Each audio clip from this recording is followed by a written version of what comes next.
আবার নতুন একটা ভিডিও নিয়ে চলে এসেছি। তো দেখো, এই যে আমি আলুটা সেদ্ধ করে নিচ্ছি।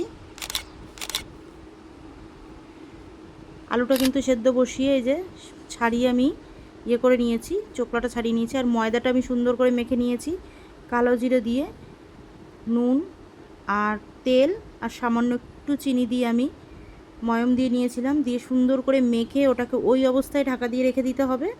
ততক্ষণ তোমাকে ভেতরের পুরটা তৈরি করে নিতে হবে। এর মধ্যে দেখো কি দিয়েছি, পেঁয়াজ কুচি, লঙ্কা কুচি। এখানে কিন্তু কোনো রসুন টসুন ব্যবহার করছি না, আর কোনো মশলা সেরকম আমি দেব না, শুধু পেঁয়াজ লঙ্কা কুচি। এই রেসিপিটা তোমরা আগে কখনো কেউ করেছো কিনা আমি জানি না, কিন্তু যদি করে না থাকো অবশ্যই একবার ট্রাই করে দেখো, আশা করছি খুব ভালো লাগবে। দিয়ে দিলাম পরিমাণ মতো নুন, হলুদ গুঁড়ো,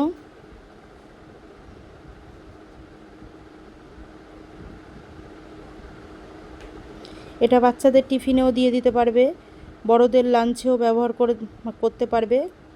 দিয়ে দিচ্ছি টমেটো পেস্ট।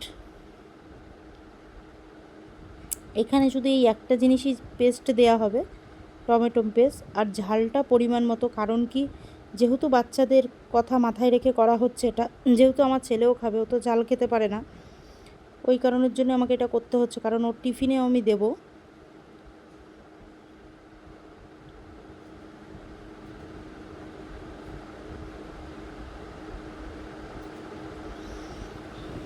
ভালো করে আমার মশলাটা কষানো হয়ে গেছে।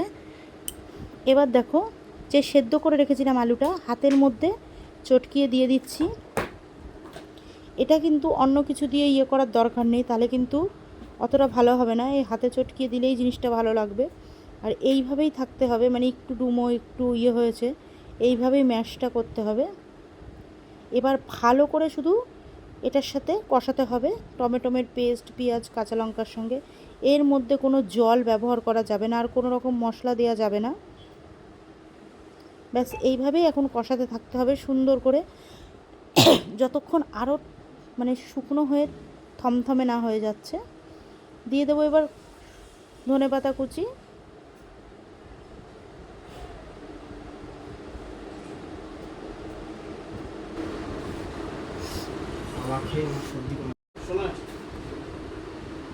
দেখো, এটা প্রায় কিন্তু আমার হয়েই এসছে। এর মধ্যে এবার মশলা আমি কী ব্যবহার করব, কোনো বাটা মশলা ইউজ করছি না।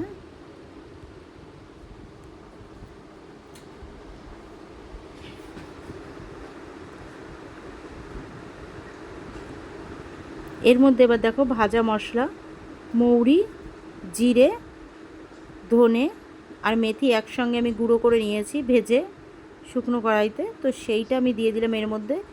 টেস্ট আর গন্ধ ফ্লেভারটা দুর্দান্ত আসছে। টেস্টটা এই মশলাটা দেওয়াতে দ্বিগুণ বেড়ে গেছে, এটা তোমাদের সাথে আমি আর দেখাইনি, সেই জন্য এখানে কোনো আর মশলা ব্যবহার করা যাবে না। এটা লাস্টে সামান্য হাফ চামচ দিলেই হবে। দেখতে পাচ্ছ লেচিগুলো আমি বেলে নিয়েছি, আর বাদবাকিগুলো বেলছি। এবার এটা আস্তে আস্তে হতে হতে আমি অন্যগুলো বেলে নিচ্ছি। আমার পুরটা কিন্তু তৈরি হয়ে গেছে ভেতরে।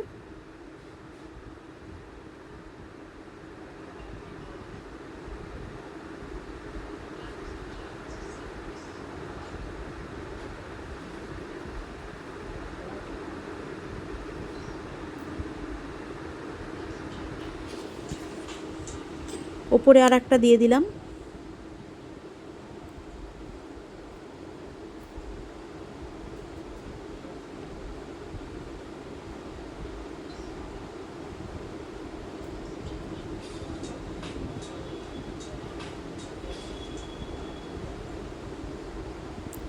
উল্টে পাল্টে রুটিটাকে ভালো করে বেলে মানে ভেজে নিতে হবে। যেরকম আমরা এগ রোলের রুটিটা ভাজি, এটা কিন্তু তার থেকে আর একটু ভালো করে করতে হবে। আর এগ রোলের রুটিটা অনেকটাই পাতলা, একদম ফিনফিন করে।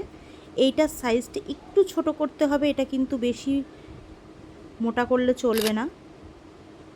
দেখো, আবার একদম পাতলাও চলবে না, মিডিয়ামে রাখতে হবে। আর বড়টা অনেকটা বড় করলে চলবে না। আমার একটু এক একটা একটু বড় হয়ে গেছে, কিন্তু একটু ছোট করলে জিনিসটা খেতেও টেস্ট লাগবে।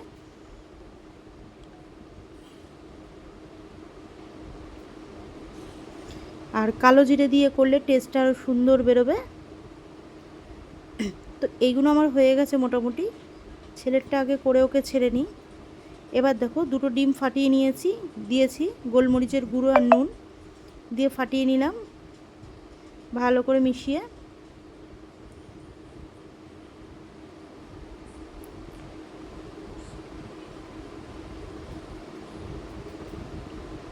তেল আমার গরম হয়ে গেছে, দিয়ে দিলাম তেলের মধ্যে ডিমটা, দিয়ে দিলাম এবার রুটিটা, যে রুটিটা ভেজে রেখেছিলাম। এটা কিন্তু আগেই আমি রুটিটাকে ভাজতে পারতাম ভালো, মানে তেলের ওপরে, আমি কিন্তু সেটা করিনি, ডিমটা দিয়ে তারপরে করছি। তার কারণ যেহেতু ছেলে খাবে, তেলের ভাগটা একটু কম রাখারই চেষ্টা করলাম। তবুও ডিমটা যেহেতু ভাজতে হবে সেজন্য তেল তো আমাকে দিতেই হবে। ওটা আমার হয়ে গেছে, পরেরটা একই পদ্ধতিতে করে নিচ্ছি।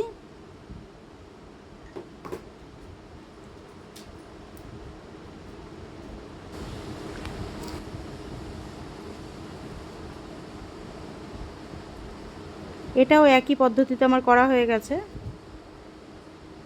তেল দিয়ে আবারও একটা করে নিলাম।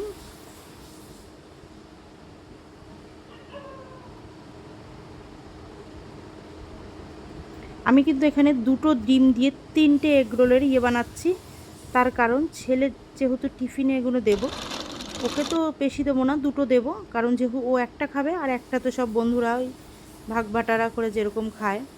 তো দেখো এই যে পুরটা ভেতরে ভরে নিয়ে কিভাবে দিচ্ছি। এর মধ্যে তোমরা চাইলে শশার কুচি ব্যবহার করতে পারো, পেঁয়াজ কুচি, কিন্তু আমি দিলাম না, কারণ ছেলে ওগুলো খাবেই না কিছুই। শশা কুচি, পেঁয়াজ কুচি, কারণ জিনিসটা বেশি বেলা হলে আবার একটু হয়তো নরম হয়ে যাবে।